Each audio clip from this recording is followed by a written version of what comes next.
Yaya likambu ya somo pe ya pasi esalami bongo na Congo Brazzaville, précisément na Pointe-Noire, na quartier o babengaka Tichter epai wapi bamoni misuni to banzoto ya bana ya moins de 15 ans batie yango na frigo epai ya balibanais. Yaya soko bungisa mwana wana muke na Congo Brazzaville na Pointe-Noire na Brazza na Kinshasa mwana bunga kaka boye yeba ke kuna na Brazza babandi koteka misuni ya bana. Yaya misuni misusu tozali kolio koyeba tezo wapi do pesa pasi ya kosakana te mbila koi tala bana msuba kata mutu misu mitu eza te do so okeko reconnaître mwana yo okoyeba peut-être na liboko ya mwana yo na banzaka batie bana na congélateur na chambre froide et puis si pasi kombo ya chambre froide yango ba obi établissement bon voyage, donc boutique établissement bon voyage na Tristel ya bon voyage wala so okoti kuna yo kozonga le souté yango to kolaksa on émission ya lelo. Ah maman yebisi bino eza ya koyinda kuna na Tister bakangi na kati ba congélateur bana mikie ba bébé bana mikie ba petit garçon ba petite fille na kati ba congélateur ya ba libanais kuna eza ya koyinda na bino awa wana so kele mbango na filmer bino ba congélateur wana na ba corps wana Tister ekangi ba boutique ezo sala casse. Et salamaki le 16 janvier 2001, tango président ya République démocratique du Congo, Musée Laurent Désiré Kabila, a Koufa Kibongo na Maison Blanche na Kinshasa, babeta qui est massa, c'est le tournée qu'on commémore en le 16 jours de tournée émission Oyozaki Bongo le 16 jours de rafraîchir yo mémoire. Otala, et zala qui sundenge ni tango bomaki musée. Qui a réellement tué musée? On a ni procès wana ezali ko continuer te toyebi côté qui était le commanditaire sika atuke ba suite ni musée ndenge nini. Voici les dossiers sur lesquels il travaillait. Et la paire de lunettes qu'il a porté ce jour-là, les stylos, tout ce qu'il a utilisé se trouve là. On n'a rien enlevé. Et comme Zé était assis là-bas, il a vu quelqu'un de l'autre côté. Cette porte-là était ouverte.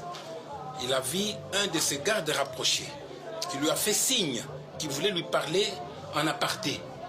Tokende na province ya Sankuru epai wapi école ya ba mandala na ba bambu bana ba ikotanga classe ekweleli bango epesi pasi ya kosakana te ba député ya Sankuru ba notable ya Sankuru bozali wapi tala école ekweleli bana kaka boye pasi bana batanga na ba bambu tina 21e siècle oyo bino kaka $21,000 ya pamba boye na parlement. Heureusement ba kati ciseaux belé pour boye pasi ya kosakana te.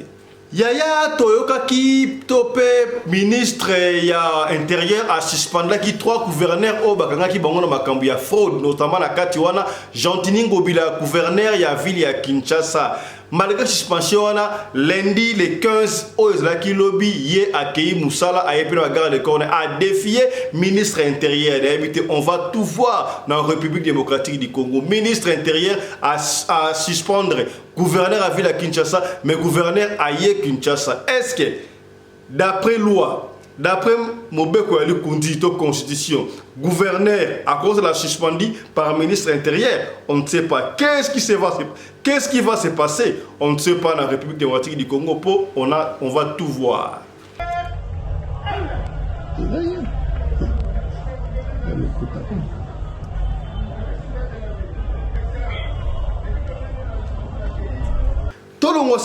Na République démocratique du Congo, tokende mbala moko na États-Unis d'Amérique précisément na Miami et pas wapi na Miami Mall batu ba fandi kaka na mall ba baluka ba mona ba être moko anormal ba sa ba milai ya 2 à 3 4 mètres ba bimi na mall bo ba nini ba msuba ba ezali ba alien ba msuba ba monde invisible kasi ta ba bimi ndengo wana batu ba la ki vivant ba moni bango mais panique côté na mall ya kosakana na Miami mbila ya koi mbila ali ko kamela situation ono ezalaki na ngolo ko monter mais batu no ba portable na bango bazali na ba image wana oyo soki pe ba alien soki ba extraterrestre wa ki wana et peut simba imba itokozonga na ka émission ya lelo.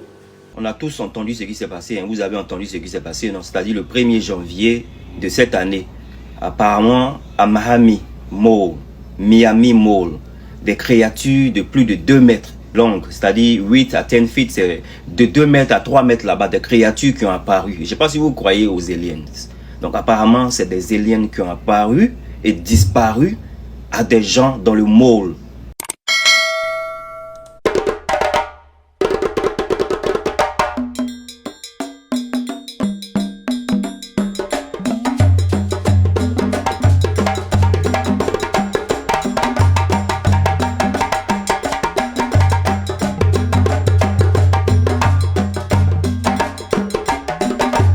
mobali mbinga na mwina ngolo aboya hydroquinone soki ezotambola basheri bazokwea mayanga na retrouve douce tendresse affection epa na yo nasalelo nini mpo ndimake na kupendaka sana shitakwacha pelende wenjoro Radio Collective ya Fiston, tous s'abonner massivement, c'est validé.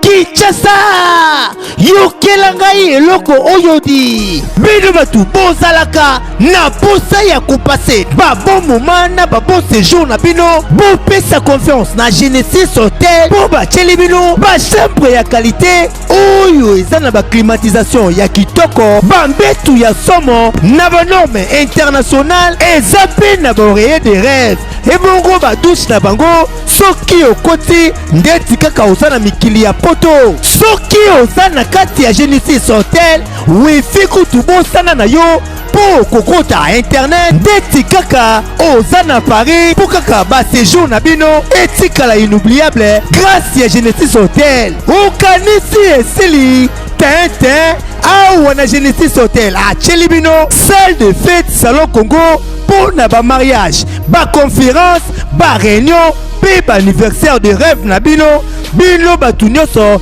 bolingaka kosala ba mariage ya kitoko po na etikala souvenir ya vie na bino mobimba bopesa confiance na salle de fête salon Congo po bokozala na bino de cité awa na salle de fête salon Congo ata boza na nombre ya combien bokozala na bino mobimba po musique eza au rendez-vous climatiseur elenda kaka ndenge bozomona batu nyonso bapesa confiance na salle de fête salon Congo batikala jamais kozala desidi tala awa na salle de fête salon Congo baza na bango na problème ya courant te po baza na mopanke na groupe électrogène oyo esalaka 24 heures sur 24 heures musique toujours au rendez-vous baza na espace moko ya balcon ya munene po na bino batu bolingaka kozwa mopepe kitoko po esala eloko ti ah oui masolo ya bakuzu botikela bango kuna kasi masolo ya salle de fête pe hotel ya qualité botikela Genesis Hotel po awa soki okoti lokola kaka oza na paradis kidimie otuninga ya adresse ezwami wapi zwa papier na stylo po koma Genesis Hotel ezwami na commune Kasavubu avenue Kandakanda numéro 8 oza na yo mobimba to pebenga bango na ba numéro oyo eza affiché na ba poste de télévision na bino okozala jamais desi ah Genesis Hotel bandaka lozalaki wapi tala ndenge ba congolais basali ba mariage na bango na ba salle de fête ya Mwanza pe ba séjour na bango na ba hotel oyo ezangela tina o tolobaki te tolobi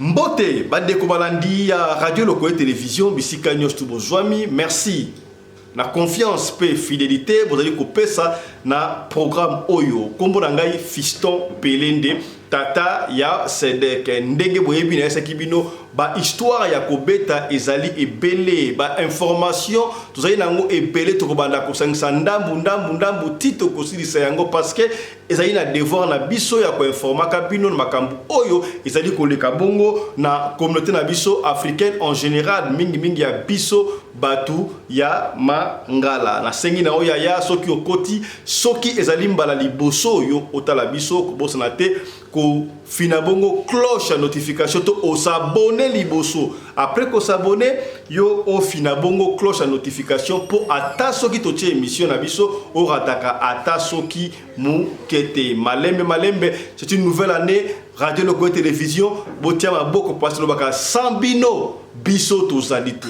tout ça la kamusala oyo grâce na masolo o bino bopesa kabiso grâce na ba information o bino bopesa kabiso to baka yango to zali na biso experté to beta kaka masolo oyo bino bopesa kabiso ba information o bino bopesa kabiso nzambe atika rado ya koloba yango oyebi yango d'ailleurs na radio le côté télévision ezalaka mutu moko te benga yango le collé babengaka yango mutu babetaka yango liboko moko te maboko mibale, ça veut dire l'union fait la force. Merci à l'équipe qui nous tient toujours compagnie. Boyebi déjà na réalisation nous alaka bongo na Chris Larize Pelende, azalaka secondé na Winnie Larize Pelende, alors na script kuna ezalaka bongo na Claudine Larize Pelende, la fille à papa nyoso tuana tozalaka coordonné et pas ya mama Rina Umbi Larize Pelende, la femme à la taille d'une tige de spaghetti. Merci na Michael Josh, sponsor ya chaîne Oyo ou Adeko Sunga. Biso to pesa ka information bolanda ka biso kaka ndenge bozali kolanda biso bo grâce à ba moyen Oyo Michael Josh achaka na chaîne Oyo. Alors en retour to sengi na yo okota na site ya Michael Josh ezali kombo ya mutu bezali griffe ya mwana mboka lokola ba Versace salaka ba Gucci bloque besika ba Michael Josh kota na site au mona ba article ba perpète ba soulier ba montre no mona ba montre haute résistance nyon surtout ezali na Michael Josh ateka kapé ba super wax hollandais original pour azali bongo actionnaire na Vlisco boyebi yango ezali compagnie oyo salaka ba super wax hollandais basé bongo na Hollande. Soki okoti okomande okozwa livraison ti na ndaku esika yo ozali. Na lobaka yango pe chaque fois Michael Josh akei ko fungula département esika pi basalaka ba uniforme. Ozali na compagnie ya sécurité, ozali na compagnie électricité, compagnie échafaudage, ozali na ba salon de coiffure, nyo surtout ba tablier, ba combinaison, ba uniforme, ya ba sapeur pompier, nyoso wana okomona yango na Michael Josh Coupe d'Afrique ya kobeta olingi survêtement ya Congo to ya mboka o ya bino wana kota na site ya Michael Josh okomona ya ngo. Un clin d'œil spécial aussi na moko ya ba partenaire na biso na chaîne O Radio Lokole. Ye azali bongo bosibu yebi hotel ya kitoko ya munene ya bien oyo okoki kolala bongo na Kinshasa Genesis Hotel. Soki olingo okende congé na Kinshasa to pozalaka na Kinshasa olingi bongo osala mariage to conférence réunion nyonso to wana salon Congo ezali na Genesis Hotel kuna climatisation ezali et puis courant 24 heures sur 24. Merci na yo papa José Kiala ekendaka ndengo wana. Yambo to solo la makambu oyo zali koleka bongo na Pointe Noire epesi pasi bana ebele babunga babonga na kate na Kinshasa bana babunga na Brazzaville bana babunga na Cameroun na Pointe Noire nzoka bana batekelaka bango epa ya balibane bakomi kolia bana to batekaka misuni ya batu kombo ya boutique yango na yekoloba chaque fois boutique établissement bon voyage wana ya bakombo musolandaka et doit dire so bakodisi mwana yo kuna bon voyage bayo akei kasi nanto komi kuna te po bokomona ba image ya somo kama tinda vidéo partager vidéo partager massivement peut-être ezaina ba de comme sou mwana bango ya bunga amona na kate oui ya solo bana ba moni kuna ba survivante bazalaki na congélateur na chambre froide mais quand même bazalaka na besoin ya nzoto ya bana bango pona ba bongo kunda bana to komona no atetika to développer au moni bongo na sommaire. Yaya le 16 janvier 2001, les Loboïsa le 16 janvier 2024, ça fait combien 23 ans jour pour jour depuis que l'assassinat président ya Congo Yakala Mouzé Laurent Désiré Kabila papa ya Joseph Kabila oui ba assassinat qui est na condition nini et pas wa piller à télémelaki ba occidentaux à télémelaki mindele kaka ndenge ba mali ba andi ko sala lelo kaka ndenge ba Burkina ba andi ko sala yepa à télémelaki ba onkasi ba traite ba laki et simbité le kola pe ba ndenge ba assassinat président ya Burkina Faso Amérique ko assassiné Laurent Désiré Kabila et puis Simba qui va assassiner qui est na Maison Blanche. Papa Fiston Lobby Maison Blanche des États-Unis et si ka bureau n'a pas de marbre pas wapi musée abandonné ko ko travailler ba benga kayango Maison Blanche na kati kuna ezalaka na Maison Bleue na Maison Blanche ye esalamaki ndenge nini Rachidi wana version oyo ba pesaka est-ce que version wana ezalaka ya solo to ya lokuta on ne sait pas mais to ko ba version yango wana officielle landa ndenge ndeko ali ko expliquer muke ndenge garde corps na ye Rachidi ayaki pa yebisa likambu allez abeti masasi bo mona na rafraîchir nos mémoires pour le 16 janvier.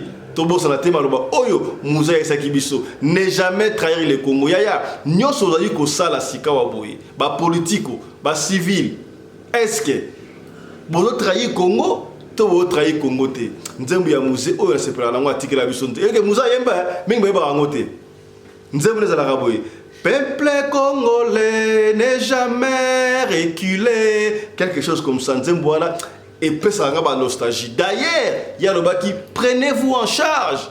C'est une organisation d'un peuple entier qui prend le pouvoir dans ses mains. Organisons-nous. Organisons-nous pour nous avoir la vraie liberté à peuple. Nous allons rendre Cyril Kabila. Force à toi, paix à ton âme. Hein? Autre que les lois, tu continues combat à Moussé, Ti Congo et Kozonga Congo. Landa, moi explication qu'est-ce qui s'est passé lors il y a assassinat il y a Mouzé Laurent Désiré Kabila. C'était le 16 janvier 2001. Mouzé travaillait dans ce bureau. C'est un bureau habituel qu'on appelle la Maison Blanche. Et il travaillait avec l'un de ses collaborateurs, le directeur de cabinet. Voici les dossiers sur lesquels il travaillait. Et la paire de lunettes qu'il a portées ce jour-là, les stylos, tout ce qu'il a utilisé se trouve là. On n'a rien enlevé. Et quand Mzé était assis là-bas, il a vu quelqu'un de l'autre côté. Cette porte-là était ouverte. Il a vu un de ses gardes rapprochés qui lui a fait signe qu'il voulait lui parler en aparté. Et alors, le connaissant, il lui a fait signe de venir. Il est entré juste à côté de Mzé. Malheureusement, il était armé. Il avait son revolver. Et il a tiré à bout portant. Alors vous regardez ici sur le fauteuil, vous voyez l'impact des balles. Il y a une balle ici, et ça c'est le sang. Ça c'est le sang également. Une balle est entrée là-bas, une autre ici derrière.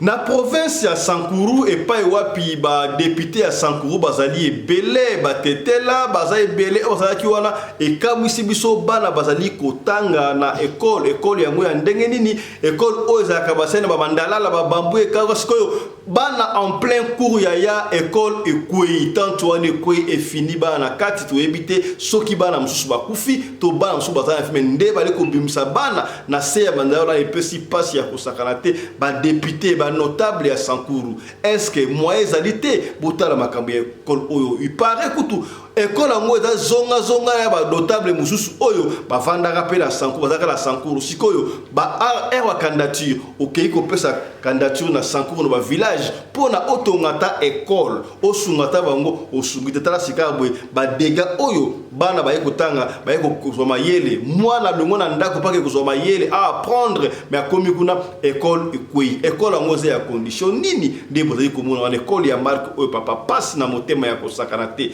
ba image ya boy ekolelisa biso ba kondi en tout cas bo été ya bino autre lobaki te tolobi Tony Mwaba est-ce que va reconduire ministre ya EPST atala makambo noté mawa tolongwa na province ya Sankuru to kende bongo na province ya Kinshasa et pas wapi maponono après que si la tango ba invalida ki ba candidat et député mususu na kata ba candidat o ba invalida ki wana ezala ki na ba gouverneur mususu na ba ministre mususu par ba gouverneur ezala ki bongo na Argentini ngobila gouverneur ya ville ya Kinshasa kasi to ebike ba gouverneur ba dépendaka bongo na ministère intérieur alors automatiquement ndenge ba kangaki bango na fraude. Ministre ya intérieur mbalamoko a suspendaki ba gouverneur au bazaki na fraude kasi kamo isi biso lelo to le 15 lundi oyo Gentini Ngobila oyo azaki suspendi remplacé provisoirement par adjoint na ye bamoni aye na bureau na ye aye na bagarde de corps aye musala ba travailler ba beteli maboko ya tolo banini est-ce que ba enlever suspension wana to a défier ministre ya intérieur na yebite ça dit ba politique té to aller ko funloka esprit parce que na Congo politique na biso on va tout voir et zo pesa passe ya kosakana te boye pena mawa mingi ya kosakana te ya ministre a suspendu gouverneur aye musala ndenge na est-ce que gouverneur peut être suspendu par ministre. Beaucoup du condi ya école topé constitution et l'obanine et puis si passe ya kosakalate tala ndenge chantini ngobila malgré suspension ayaki bongo na musala.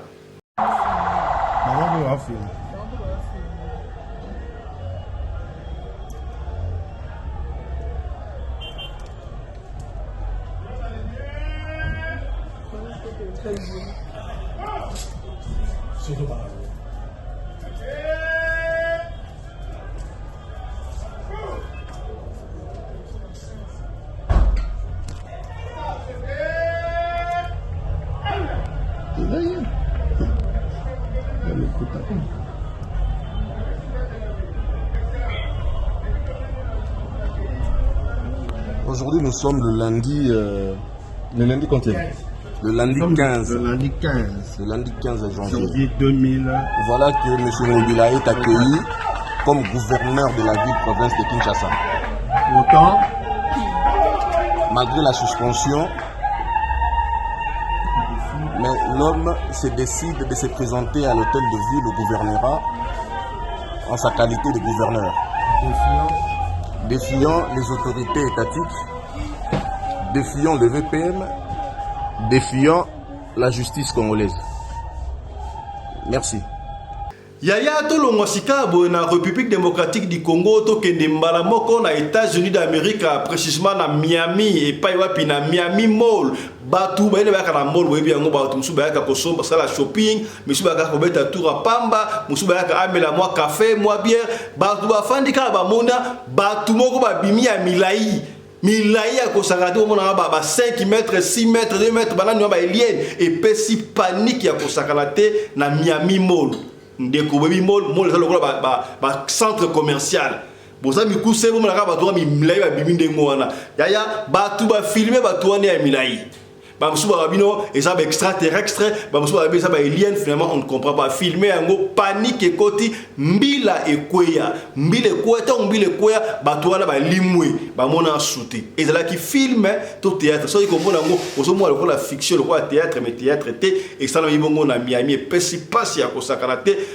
police tangoye ani a démentir a boya bino et ça là qui s'occupe spectacle ce qui penine on ne sait pas a boya démentir en kasi na ba téléphone ya batu ba image wana ezali autre la ça yo ça ba téléphone ya batu bazala ki ba témoin ne ba to moni yango vidéo kutupe yango to teli yo vidéo mais ce qui va kolongola yango pour YouTube ça bango on ne sait pas mais yo tala na minute oyo tala vidéo oyo ndenge tout le monde pas extraterrestre pas alien to balan extraterrestre ba extraterrestre solo on ne sait pas landa ndiko na biso reportage oyo à Sali suivez. On a tous entendu ce qui s'est passé, hein. Vous avez entendu ce qui s'est passé, non? C'est-à-dire le 1er janvier de cette année. Apparemment, à Miami Mall, des créatures de plus de 2 mètres longues, c'est-à-dire 8 à 10 feet, c'est de 2 mètres à 3 mètres là-bas, des créatures qui ont apparu. Je ne sais pas si vous croyez aux aliens.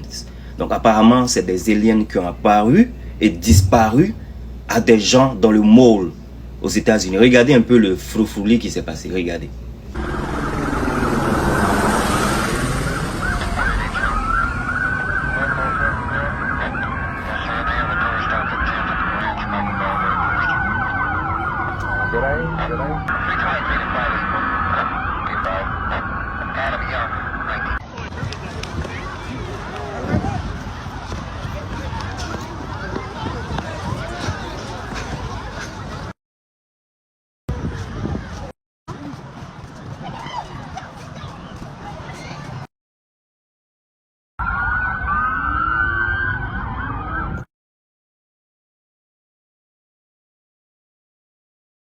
Vous voyez comme les gens sont en train de courir de gauche à droite. C'est des gens qui ont forcément vu quelque chose. Sinon, on ne peut pas se permettre comme ça de courir de gauche à droite.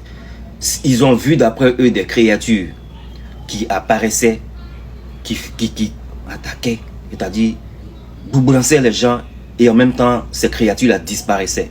Des créatures, hein, et ils disent aliens. En tout cas, mes amis blogueurs des États-Unis, ils lâchent pas l'affaire. Donc, ils sont rentrés en train de diguer. Ils ont fait tellement beaucoup de tapage que la police a été obligée de sortir. Et la police sort pour dire quoi? La police sort pour démentir.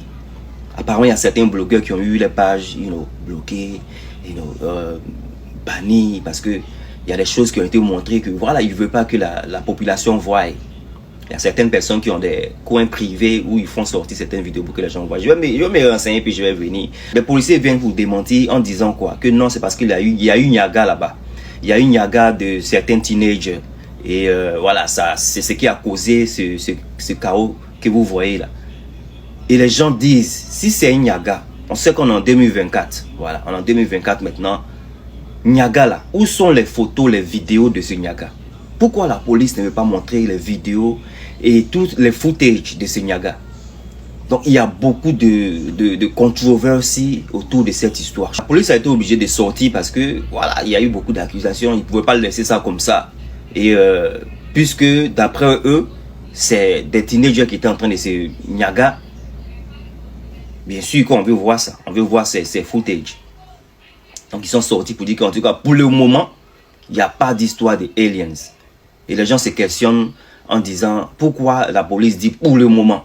Est-ce que c'est parce que il y aura ce genre de choses, mais c'est parce qu'il y a déjà eu ce genre de choses que la police peut-être croit à ça? We don't know. C'est passé dans les journaux et tout. Les policiers ont eu à se défendre que voilà, c'est parce qu'il y a eu un Niaga.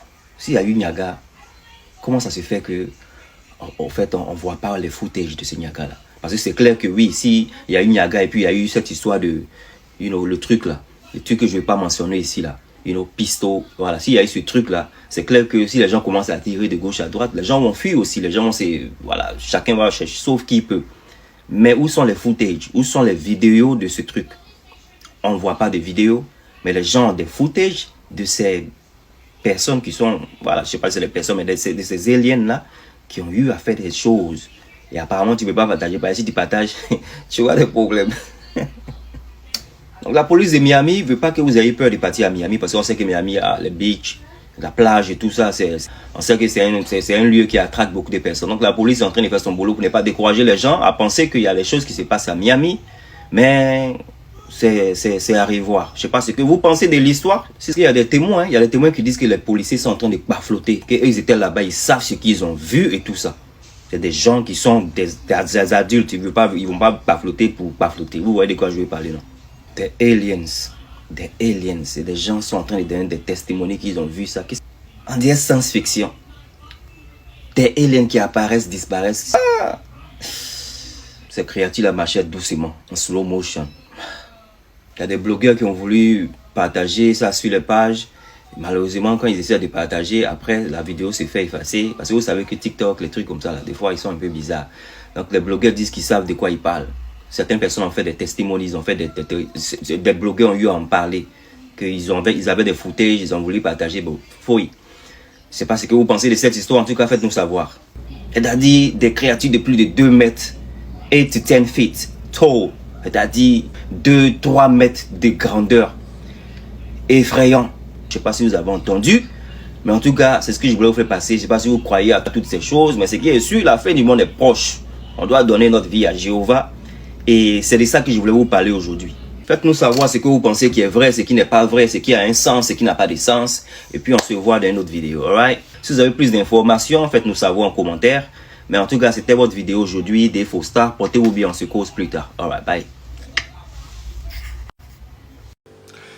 Yaya Yambo, to betela lisolo, tika to profiter pour na kopesa to ko souhaiter bongo joyeux anniversaire na Nanouche Moukoko appel masqué 10-31 dièse de prix São Paulo na Brésil. Moi si oyo azali na salon ya kitoko ya teka ba kabelo ko leka ba finyo surtout to ba salon nyo za na Brésil na São Paulo lelo azo fêter anniversaire na ye Nanouche Moukoko appel masqué 10 31 dièse. Est-ce que okomi? Voilà, yo na Brésil kuna soko lingo sala suki kitoko to partout dans le monde entier. O lingo so mabna kabelo original ya mulaiti na sima ya mukongo benga bongo Nanush Mukoko. Soki ozali na numéro Nanush Mukoko te benga biso to kopesa o numéro ya Nanush Mukoko, appel masqué dièse 31 dièse. Alors Nanush Mukoko, au nom de toute l'équipe de la radio locale télévision, nous te souhaitons un très joyeux anniversaire à toi. Net à chaque fois un peu de vin pour la santé. Est-ce que au melaka vin Nanush sur au melaka vin au zuma verre moko ya muke au meli vin. Comprendre? Voilà. Happy birthday to you. Happy birthday to you. Happy birthday to you, Nanush Mukoko. Appel masqué. Happy birthday to you. Voilà, c'était là l'anniversaire de Nanush Mukoko. Donc voilà, un très joyeux anniversaire à toi. Yo Pesoko Lingito souhaité au joyeux anniversaire. La radio locale, Bengabiso au Kosovola service commercial. On va le faire. Ikendaka Ndingoana. Voilà, Nanush Mukoko, joyeux anniversaire. Yaya Sika beto sur le makambu o eleki bongo na Brazzaville pesi pasi ya kosakalate eleki na Congo Brazzaville mais na Pointe-Noire oyo ezali makambu ya makambu ebele ya mabe ba histoire mystique to betaka makambu ya mabe o no Libanais beli liboma to seki bino comment est-ce que Libanais abelaki liboma akati fo bango kuno abenga ba mindele Mindele en tout cas africain ou congolais au komona muta pakistanais o benga mundele muta indien o mundele na ngai muta musuda ko syrien ko sakana ite ya bimisa ba mundele na mundele wana ni ko syrien o indonésien wala mindele mundibu o mundele ya Bakei na évité ça s'est passé dans quelles circonstances on va donner de expliquer et puis si passe ya kosakanate na quartier o ba bengaka Trichter va devoir na Pointe-Noire ba Trichter na boutique yango za la principale bandeko ba le kakawara ba moda kawara on ne sait pas par quel miracle qu'est-ce qui s'est passé ndeko mo relé ko découvrir s'occuper nini on ne sait pas kaka ba ko za tu peut-être on suppose ndengwana o so ka ngasomba nyama Ora c'est là-bas katelaye ya okena fungoli emoko patala apona soso apona nyama tangu ba fungoli congélateur amona banzoto ya bana mikie moins de 15 ans batanda yango na ba frigo ndeko wana belela batu bakwera Pointe-Noire na Trichter et salami samedi oyo eza ya kubeba ya mbila komi bawandi koluka bana oyo babunga na Brazzaville bana babunga na Pointe-Noire bana babunga na Kinshasa bo se rappeler et ça pour bana mso babunga na Kinshasa ba mona na te trafic ya bana ya trafic ya bana est commis très dangereux kotika ka mwana na yote parce qu'il y a des parents négligents oyo parents mususu komona ozotambola otiki mwana sima na ndenge nini Continue na mwana soki na koksi 18 ans te azala nukaka mwana ata leki 18 ans surtout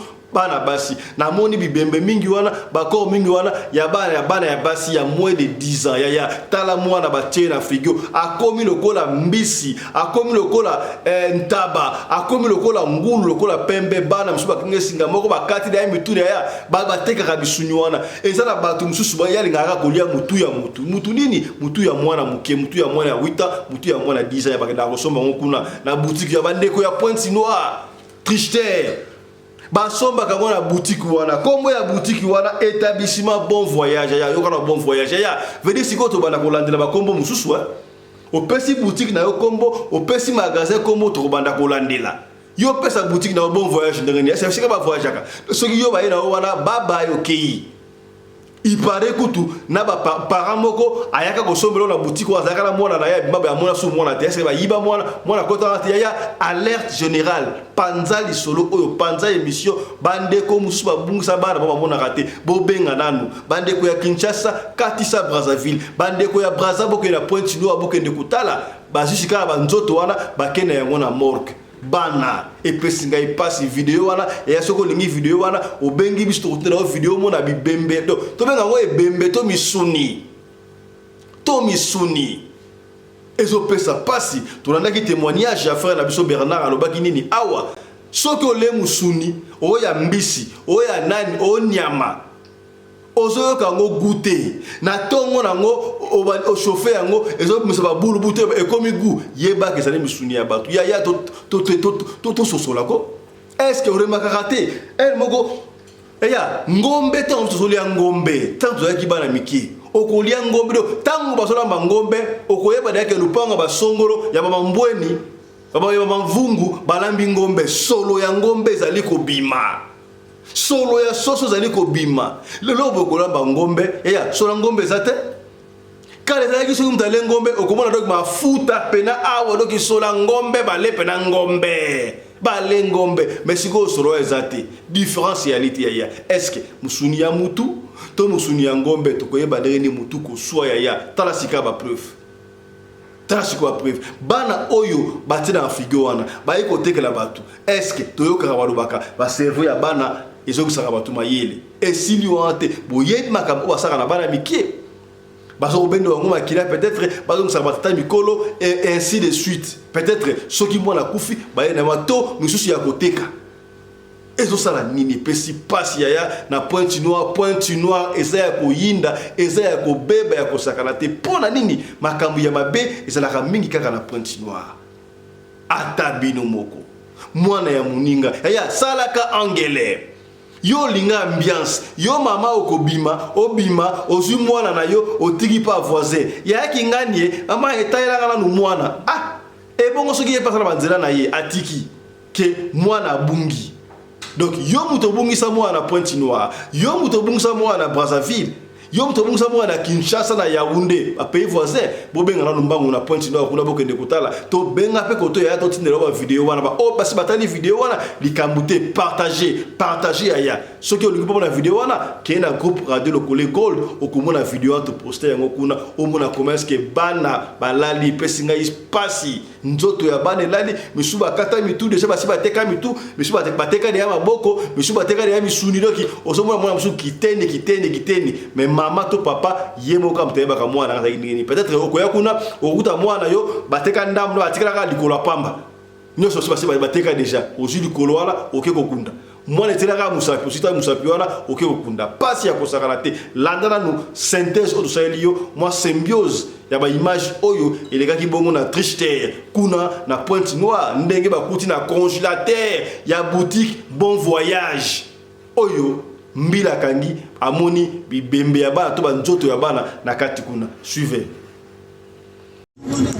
Mama na yebisi bino eza ya koyinda kuna na Tister bakangi na kati ba congélateur bana mikie ba bébé bana mikie ba petit garçon ba petite fille na kati ba congélateur ya ba libanais kuna eza ya koyinda na bino awa wana zokene mbango na filmer bino ba congélateur wana na ba corps wana Tister ekangi ba boutique ezo sala casse ezo sala makambo ya koyinda ya koyinda mais faut informer bango eza ya kutwana enterrement à sujet eza ka Tister bamezwa bamikuwa na njinga ngwe bamikuwa babebe bandito babebe bamekotisaka na kati ya congélateur bamezengaka yawu bolamuka eyindi na Tister balibane bati babebe na kati ya congélateur watawa bano babungalaka wana baka na kati ya congélateur kuna epa balibane so mwana bino abungala na famille bochute kuna mbao mwana bino aza na kati ya congélateur kuna oko reconnaître ye na crâne oko reconnaître ye na coude on ne sait jamais bokende information ezande wana elelo loke jour même le samedi voilà le samedi bokende mbao kuna na Tister kaka le 13 voilà to chute wana bisou bye. C'est chaud ici. Les cadavres retrouvés dans un congélateur chez un Mauritanien, c'est fort.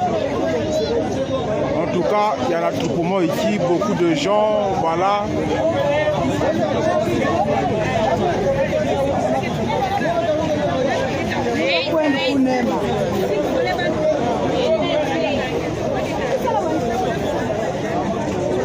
Voilà.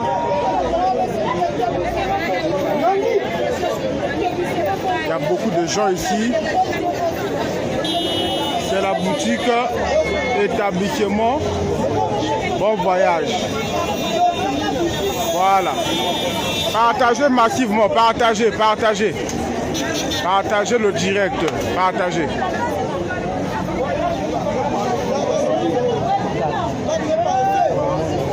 Partagez le direct, voilà. C'est là. Établissement Bon Voyage à Tister. Les cadavres retrouvés dans un congélateur. Au moins 10 enfants. Partagez le direct.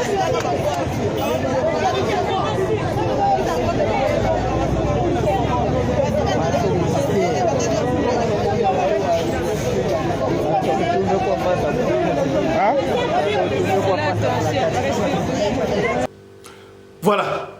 Et puis si pasi muninga kobota mwana na ye amemi 9 mois d'abord ti mwana koli yo oyiba mwana ya muninga oke koteka kuna misundulia ya salaka angele yango sikoto banda kopesa bato oyo baza ba végétarien raison to ndenge nini yango bato ebele baboya kolia misuni po misuni yango to liaka misuni ozoye bate ozolia musuni ya mpakasa ozolia donki ozolia cheval ozolia mbwa ozolia niau to ozolia mutu okoyeba te pasi makambo ya boye epesi ngai pasi na motema etant parent bana mike ba innocent. Je me rappelle na mitu na pesa bana wana babomaki bango ndenge nini bakasaki bango mutu lokola ntaba ba beteki bango likibota lokola nini to esalamaki ne to bazoki mwana ndenge vivant bazuye batema mwana congélateur akufi na malili wana pasi ya kosakana te bandeko tala mwa ba information muke tobombelaki yo na tongo ya lelo yangoyo.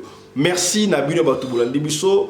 Merci na ba oyo bazali musika batali biso na bakotala biso pe na retard to biso lo bango chaque fois soki yo ozali na lisolo ya kobeta benga biso opesa lisolo na yo soki obengi biso ozwi biso te yaya komitungisama na yo te tindela biso audio tokolanda audio to kobeta lisolo na yo kaka ndenge olingi tobeta yango soki pe olingi tanga kombo tokotanga kombo soki oboyi na otanga kombo tokotanga kombo te biso to évoluaka ndenge wana to suki awa lelo.